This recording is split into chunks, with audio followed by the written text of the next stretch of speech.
L'ensemble du sport breton est chamboulé par le coronavirus. Le Tour de Bretagne cycliste vient d'être annulé et chaque fédération sportive prend ses propres dispositions et elles évoluent très vite. Alors en ce jeudi 11 mars, on fait le point sur la situation des clubs bretons. Que ce soit pour Brest et Rennes en Ligue 1 ou Guingamp et Lorient en Ligue 2, tous les matchs vont se jouer à huis clos jusqu'au 15 avril. Et de mesures plus drastiques encore pour être prises, sachant que la Serie A italienne et la Liga espagnole ont été suspendues. En attendant, le stade brestois va accueillir 3 grosses cylindrées de Ligue 1 dans un stade Francis Leblé bien vide, Lille dès samedi, puis Marseille et Monaco. Pour la première fois de son histoire, le BBH va jouer un match à huis clos. Ce sera samedi contre Dijon à l'Arena.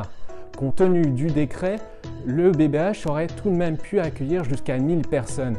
Mais le club breton n'a pas voulu choisir entre les 3000 spectateurs qui avaient déjà leur billet.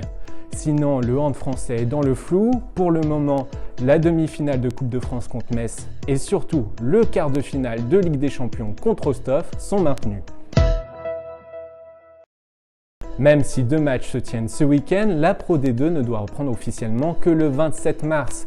Sauf que lundi prochain, à Toulouse, les présidents des clubs de première et deuxième division doivent se réunir pour décider ou non du report des matchs. Le RC Vannes préférait le report, étant donné le manque à gagner en billetterie d'organiser des matchs dans des stades vides.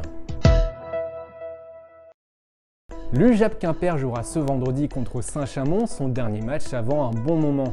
Les 25e et 26e journées de Pro B ont été reportées à une date encore inconnue et les championnats ne sont censés reprendre que le 3 avril. En ce qui concerne Landerneau et la Ligue féminine de basket, rien n'est encore décidé. Mercredi soir, les Finistériennes ont tout de même joué dans une cimenterie plutôt remplie.